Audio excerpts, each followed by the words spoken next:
নমস্কার বন্ধুরা, good morning. তোমরা সবাই কেমন আছো? আশা করি তোমরা খুব ভালো আছো, আর আমিও খুব ভালো আছি। এখন কিন্তু রাত্রির নয়, সন্ধে নয়, দুপুর নয়, এখন কিন্তু হচ্ছে পুরোপুরি ভোর এবং বাইরে প্রচুর অন্ধকার। আর আমার অ্যালার্জির প্রবলেম বলে আমি তো ভোরবেলা বাইরে বেরোই না, তাই সকাল সকাল ঘরে বসে বসে আমি ক্যাঁথাটা তৈরি করে নিচ্ছি। এটাই আমার অনেকটা কাজ। তারপরে অনেকটা বেলা হয়ে গেছে, প্রায় এখন 7:30 বাজে, তার রোদ্দুর উঠেছে। সেই কারণে আমি এবার বেরোলাম আস্তে আস্তে ধীরে ধীরে। আমি একদম ঘর বারান্দা পুরো ঝাঁট দিয়ে তারপরে আমি বেরিয়েছি, মানে ঘর দুটোকে পুরো একদম ঝাঁট দিয়ে নিয়েছি, নিয়ে আমি মেশিনটা বের করে দিয়েছি, দিয়ে তারপর কিন্তু আমি বেরোলাম। দেখো ঘরের এবার আলো টালো সব বন্ধ করে দিয়েছি, সকাল সকাল হয়ে গেছে। সেই কারণে এইবার দিয়ে আমি বেরিয়ে পড়েছি আমার বাসি কাজ করার জন্য। এই দেখো আমি ধীরে ধীরে সব এবার আস্তে আস্তে বাসি কাজগুলো করে নিচ্ছি। গরমকাল হলে এতক্ষণ 7বার আমার বাসি কাজ করা হয়ে যায়, কিন্তু শীতকাল তো আমি একদম বেরোতে পারি না, কিন্তু ঘুম ভেঙে যায়, এদিকে তো আমার কাজের সময়টা নষ্ট হয়ে যায়। ওই কারণে আমি কি করি, আগে মেশিনে বসে নিই, একদম ঘরে পুরো লাইট জ্বেলে দিয়ে তারপর আমি মেশিনে বসি। কারণ হচ্ছে আমার অ্যালার্জির প্রবলেম, সেটা আমার পুরনো বন্ধুরা অনেকেই জানে। আমার হাওয়া লাগলেই, মানে কুয়াশা বা একটু ঠান্ডা নাকে ঢুকলেই আমার সঙ্গে সঙ্গে হ্যাঁচি কাশি শুরু হয়ে যায়। সেই জন্য আমি সকালে বেরোই না। দেখলে তো কীরকম সূর্যি মামা ওই দিক থেকে উঁকি মারছে, আর আমি এদিকে আস্তে আস্তে ঘর বারান্দাগুলো মুছে নিচ্ছি। আস্তে আস্তে মুছতে মুছতে এবারে গায়ে রোদ্দুর লেগে যাবে, তারপরেই এবার মানে কাজটায় মন লাগবে। সেই জন্য তাই আগে আমি ফার্স্ট মেশিনের কাজটা সেরে নিয়ে তাই আমি ঘর থেকে বেরোই, বিশেষ করে এই শীতকালটা। বাসি কাজ মোটামুটি কমপ্লিট করে দিয়েছি, দিয়ে আমি ব্রাশ মাজন নিয়ে বেরিয়ে পড়েছি। কিন্তু আমার একটা জিনিস একদমই ভালো লাগে না, দাঁড়িয়ে দাঁড়িয়ে ব্রাশ মাজানো, দাঁত মাজা। আমি এই কাজটা অন্য একটা কাজ করতে করতে ভালোবাসি। আর এদিকে দেখো আমাদের এক ননদ ফুল তুলতে এসেছে, ও ফুল তুলে নিয়ে যাচ্ছে আর আমাকেও কটা দিয়ে যাচ্ছে। আর আমি এখন এসেছি এখানে কি করতে বলো তো, মুরগির গড়া খুলতে এসেছি। এই দেখো মুরগিগুলো সারা রাত ছিল, এবার সকাল থেকে অনেকক্ষণ ধরে ডাকছে ওরা। এবার ওদেরকে বের করে দিলাম। দেখো 3টে রয়েছে আর বাচ্চা রয়েছে অনেকগুলো, তোমাদেরকে দেখাচ্ছি আমি একটু পরে বাচ্চাগুলো। ওরা এখন তো ঠান্ডায় তো ওদেরকে বের করি না। ওই দেখো ওই গাছটা আগের দিন এসে কষ্ট করে বসালাম, ওদিকে উনি বাকস পাতা খেতে যাচ্ছে। সরি, বাকস পাতা নয়, রামতুলসী পাতা, আমি শুধু বাসক পাতা বলে ফেলি। রামতুলসী পাতা খেতে চলে গেছে। তারপরে ওদেরকে আমি চাল দিয়ে দিলাম, ওরা চালগুলোকে এখানে খাওয়া শুরু করে দিয়েছে। তারপরে আর এই দুটোকে ও খেতে দেয় না, তাই এই দুটো আবার ঘরের মধ্যে ঢুকে গেছে বারান্দার ওপরে, ওখানে চালের কৌটো থাকে, ওরা দুজনে এখানে চাল খাচ্ছে। এইবার দেখো তোমাদের আমি কি দেখাই, মোটামুটি সব কাজ করে ফ্রেশ হয়ে গেছি। এইবার রোদ্দুরটা অনেকটা উঠে গেছে, এইবার বাচ্চাগুলোকে আস্তে আস্তে করে বাইর করছি। এই দেখো 10টা বাচ্চা নিয়ে এসেছিলাম বন্ধুরা, 40 টাকা করে পিস, মানে 400 টাকা দিয়ে আমি 10টা বাচ্চা নিয়েছি। এদের এখনও পর্যন্ত ছাড়ার মতন হয়নি, কারণ এখানে অনেক সময় বেজিও আসতে পারে, তারপরে কাকেরও এখন উৎপাত আছে, তাই জন্য এদেরকে আমি এই ক্যারেটের মধ্যে করে রেখে দিই, আর সকালবেলা ওই টাবড়ার নিচে দিয়ে দিই। এই দেখো এক হাতে দুটো উঠে গেছে একসঙ্গে, দেখেছো? দেখো দেখো কইটু কইটু পুচকে পুচকে বাচ্চা, দেখেছো? অনেকটাই ছোট নিয়ে এসেছিলাম এদেরকে। ঘরের দিকের কাজ মোটামুটি কমপ্লিট হয়ে গেছে, এইবার আসলাম ঘাটের দিকে। তোমরা কি মনে করছো? এই দেখো সাপটা জলঢোড়া কীরকম শুয়ে রয়েছে, সাপের সঙ্গেই আমার কারবার, বুঝলো তো? সব সময়, আর বর্ষাকালে তো একদম কি বলবো, একদম সিঁড়িতে চলে আসে, ঘরের এই উঠোনের মানে একদম চলে আসে। যাকগে, ওদের সঙ্গেই আমাকে থাকতে হয়। তা দেখো আমি এখন কিন্তু এখানে একদমই বাসন মাজতে আসিনি, যখন পুরোপুরি ঘাটের রোদ্দুর আসবে তখন আমি বাসন মাজতে আসবো। এখন এসছি আমি বাসনগুলো ঠিকঠাকভাবে ডুবিয়ে দিতে, তারপরে এখনও বাসন মাজতে অনেক দেরি। মোটামুটি বাসি কাজ কমপ্লিট হয়ে গেছে, এইবার যাবো চা করতে। চলো চাটা করে নিই, চাটা খেয়ে দিয়ে নিয়ে তারপরে আবার তোমাদের সঙ্গে পরে কথা বলছি।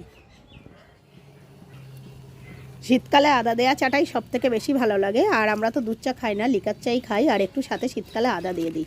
তা মাস্টারমশাই ছিল, পড়াতে এসেছিলো, তা সেই কারণের জন্যই আমি ভয়েসটা দিতে হলো, কারণ হচ্ছে মাস্টারমশাই ঘরে পড়াচ্ছে আর আমি বারান্দায় ভিডিও করবো, এটা কীরকম একটা দেখতে লাগে না? তার উপরে ছেলের পড়াটারও মনোযোগ চলে যায়, সেই কারণে আমি ভয়েসটা এখন আমাকে দিতে হলো। তা দেখো আমার চা পুরো কমপ্লিট হয়ে গেছে, আমি চাটা ঢেলে নিচ্ছি মাস্টারমশাইয়ের জন্য, ওকে চাটা দিয়ে আসবো, দিয়ে এসে তারপরে আমি চা খেতে বসবো, ঠিক আছে?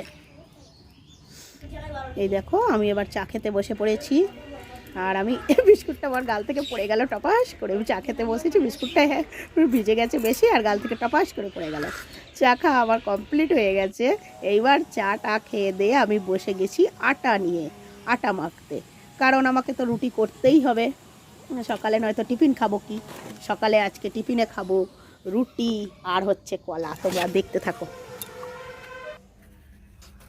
গরম গরম রুটি আর কলা চলে এসেছে, দেখো একদম পুরো গরম রুটি। মাস্টারমশাই চলে যাওয়ার পরেই আমি রুটিটা সাকতে বসি, কারণ ছেলে নয়তো পড়তে পড়তে অনেকটা দেরি হয়ে যাবে, রুটি তখন শক্ত হয়ে যাবে।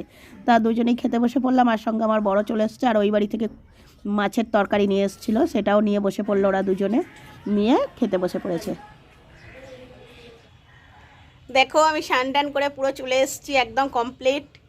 এসে রান্নার জোগাড়ে বসে গেছি, তোমরা দেখতে থাকো। মানে কি রান্না আজকে করি তোমাদের এক ঝলক দেখিয়ে দিই, তবে তোমরা বুঝতে পারবে যে আজকে কি রান্না হবে। মোটামুটি সবজিগুলো সব কেটে নিয়েছি, শুধু বেগুনটা কাটতে বাকি আছে। মূলো আছে, সিম আছে, আলু আছে। মিল্লেটা কাটা হয়নি, কারণ মিল্লেটা বাবা এই মাত্র দিয়ে গেল একটু আগে বাজারে এসে। মিল্লেটা কেটে নেব। এটা হচ্ছে পুঁই শাকের মিচুলি, অনেকেই জানো, আমরা মিডলে বলি, কখনও মিচুলি বলা হয়, যাদের দিকে যেরকম বলে। এই যে এটা শুধু কেটে নেব। আর এইটা কি বলো তো, এটা হচ্ছে খাসির ছাঁট, খাসি কিন্তু না, এটা হচ্ছে খাসির ছাঁট। আজকে একটা বিয়েবাড়ির অর্ডার ছিল, মানে আমাদের এখানে তো ছাগল কাটে, তোমরা তো সকলেই জানো প্রায় কম বেশি। তা আজকে একটা বিয়েবাড়ির অর্ডার ছিল, তাই বলা হলো যে আমাদের খানিকটা ছাঁট দেওয়ার জন্য, তাই আমাদের খানিকটা ছাঁট দিয়েছে। তা ছাগলের ছাঁট কে কে খেয়েছো তোমরা একটুখানি আমাকে কমেন্টস করে জানাবে। আমার তো খুব ভালো লাগে, মানে খুবই ভালো লাগে। আমার বলবো না যে খারাপ লাগে, সত্যিই ভালো লাগে। আগে কোনো দিন খেতাম না, কিন্তু এখানে এসে খাওয়ার পর নিজে হাতে রান্না করছি, খাবো না এটা তো হয় না। আমি খাই, আমি সব জিনিসটাই খাই, আমার কোনো মানে বাদ নেই। তা মোটামুটি ভালোই লাগে। চলো রান্নার জোগাড়টা গুছিয়ে নিয়ে তারপরে আমি তোমাদের সঙ্গে পরে কথা বলছি।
দেখো চোখ মুখের অবস্থাটা দেখো, পেঁয়াজ কাটতে গিয়ে মানে কি বলবো, চোখ দিয়ে জল চলে এলো, এত পরিমাণে পেঁয়াজের ঝাঁজ যে বলার কথা নয়।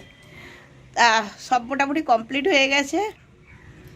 এটা তো আগেই কাটা ছিল, আর পেঁয়াজ কাটলাম, টমেটো কাটলাম, বেগুনটায় জল দিতে হবে, উঠবো একেবারে, উঠে জল দেব।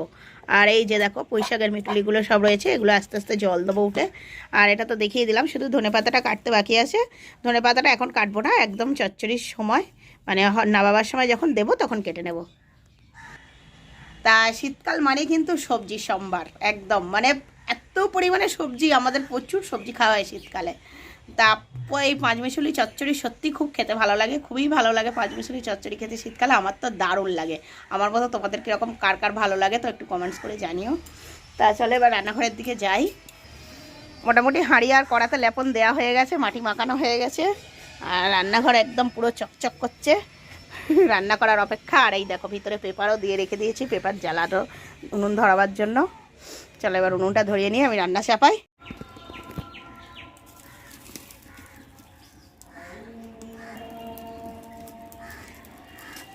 মোটামুটি উনুন ধরানো কমপ্লিট হয়ে গেছে, উনুন ধরে গেছে। চলো এবার রান্না শুরু করে দিই।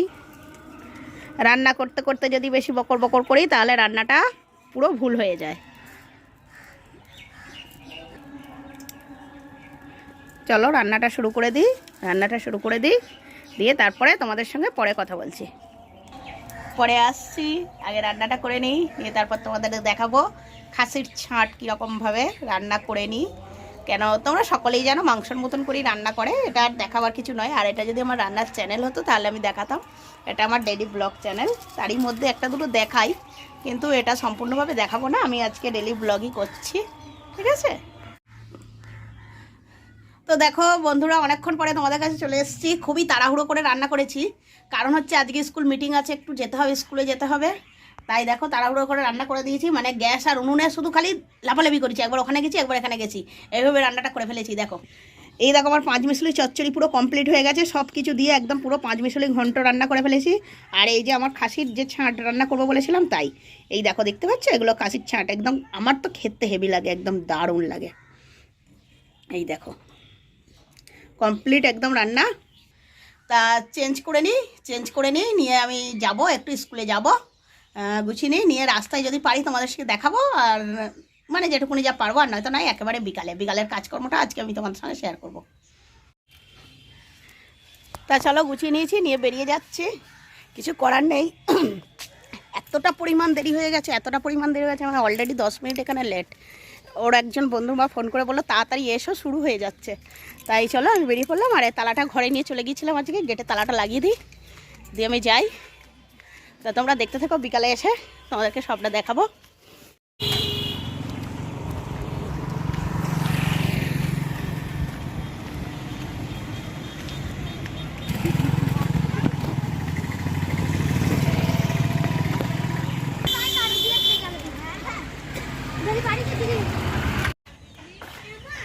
এখন কিন্তু বিকাল হয়ে গেছে, দেখো তোমাদের কাছে আবার বিকেলবেলা এসছি, মানে সেই দুপুর 2:20 তখন বাজে, 15:20 তখন গিয়েছিলাম স্কুল থেকে এসে তাড়াহুড়ো করে খাবার দাবার খেয়ে একটু গড়িয়ে নিয়েছি, বেশি নয়, বেশি 15-20 মিনিট। এখন 4:30 বাজে, দেখো 4:30 বাজে কীরকম আবহাওয়াটা মনে হচ্ছে, যেন সন্ধে হব।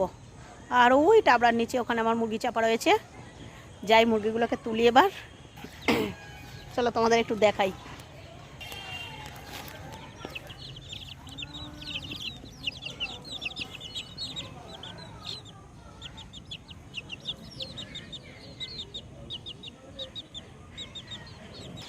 দেখলে তো মুরগির বাচ্চাগুলোকে, ওদেরকে এবার তুলবো, ব্যবস্থা করে রেখে এসছি সব। ছেলে একটু শুয়েছে। তা তোমাদেরকে অনেক দিন আমি এর মধ্যে হেঁটে তোমাদেরকে এই পরিবেশটা দেখাতে পারিনি, প্রায় 4-5 মাস হলো। তা ওই যে দেখতে পাচ্ছ ওগুলো তো বর্ষাতে সব ভর্তি হয়ে গিয়েছিল, একদম পুরো কি বলবো, একদম চারিদিক জল টল একদম ভর্তি হয়ে গিয়েছিলো। মানে এইরকমভাবে যে মোবাইল ধরে যে ভিডিও করব সেটাও আমার কোনো মানে ছিল না। আর এগুলো একটু একটু করে ধরিয়ে দিচ্ছি, আগুন দিচ্ছি, পুড়িয়ে দিচ্ছি এগুলোকে, কেন ঘাস মারা তেল দিয়েছে, দেওয়ার পর এগুলোকে না পোড়ালে আগাছাগুলো পরিষ্কার হবে না। এই দেখো কি অবস্থা, দেখো এগুলো ছেলে আর আমি একদিন দুজনে মিলে কেটে পরিষ্কার করেছি। এগুলো হচ্ছে ধনচে গাছ বলে, এগুলোকে জ্বালানি হয় খুব ভালো, কিন্তু নোংরাও হয় সেরকম। আর এই গাছ যদি একবার মাঠে হয় আর মানে খুব মুশকিল আছে একে দূর করা। এইগুলো আগুন ধরিয়ে দিই মাঝে সাঝে, আর একদিন আগুন ধরিয়েছি, দেখো এখানটা একদিন আগুন ধরিয়ে দিয়েছি। আর এগুলোকে শেষ করতে হবে, কারণ ওর ভিতরে কাঠ আছে, ওই যে দূরে দেখতে পাচ্ছ ওখানে কাঠ আছে, এখানটাও কাঠ আছে। এই কাঠগুলো যতক্ষণ না ওরা নিয়ে যায়, মানে গাছ কাটার লোকেরা, এই দেখ এখনও বড় বড় গুঁড়ি, ওরা জল হয়েছিল তাই ফেলে রেখে দিয়ে গিয়েছিল। এগুলো যতক্ষণ না ওরা নিয়ে যাবে আমিও এগুলো ধরাতে পারছি না, বাই চান্স কাঠগুলো ধরে যেতে পারে, এখন শুকনো, সেই জন্য এগুলো নিয়ে যেতে পারছি না, ধরাতে পারছি না। মানে এই ভিডিওটা দিয়ে আজকে আমি যে কি খুশি, এই ভিডিওটা করে সারাদিনে, সেটা আমি বলে বোঝাতে পারবো না। তোমরাও নিশ্চয়ই খুশি, অনেকদিন দেখতে পাওনি এই ভিডিও। তা ঠিক আছে, মুরগিগুলোকে তুলে দিই, সন্ধে হয়ে গেছে, সন্ধেবেলা দেখা যাক কি করা যায়। আর কি বলবো, শীতকালের লুক আর বর্ষাকালের লুক, কী যে অবস্থা। বর্ষাকালটা আমার গিয়েছিল, তো তোমরা সাক্ষী আছো, প্রত্যেক বছর আমি একাই দেখি, আর এবছর কিন্তু তোমরাও সাক্ষী রইলে। আর বর্ষাকালের অবস্থাটা দেখলে, আর এই শীতকালের অবস্থাটাও দেখো কি পরিস্থিতি। তাক যাকে বর্ষাটা আমার এরকমই যাবে, কতদিন যাবে সেটাও আমি বলতে পারবো না। তা চলো আমি ঘরের দিকে যাই, আগে মুরগিগুলোকে তুলে তারপরে এই যাই, জল টল কমে গেছে, ওই জন্য নিয়েছি কটি বাচ্চা, কেননা এতদিন তো বড় মানে সব বিক্রি করে দিয়েছিলাম জলের জন্য। তা চলো দেখতে থাকো ভিডিওটা। গুড ইভিনিং, চলে আসলাম সন্ধেবেলা। ছেলেকে পড়াতে বসিয়েছি। তা ও পড়ার সময় ওকে বলাই আছে যে ফোন ব্যবহার করো না। তা সেই কারণে ও দেখাতে চাইছে না ভিডিওটা, মানে ওর নিজের মুখটাকে। তাই একবার হঠাৎ করে একবার টেরা হয়ে দিল, দেখেছো তোমরা? তা ও এখন ওর সিলেবাস সম্বন্ধে আমার সঙ্গে বলছে, আর কি লিখতে হবে না লিখতে হবে সেই সম্বন্ধেও আমার সঙ্গে বলছে। আর আমিও শুরু করে দিয়েছি, মোটামুটি খাতা জমা পড়ে গেছে, এবার দেখবো। তা চলো এখনকার মতো টাটা, আবার দেখা হচ্ছে পরের একটা ভিডিওতে। ততক্ষণ তোমরা সবাই সুস্থ থেকো, ভালো থেকো আর সাবধানে থেকো।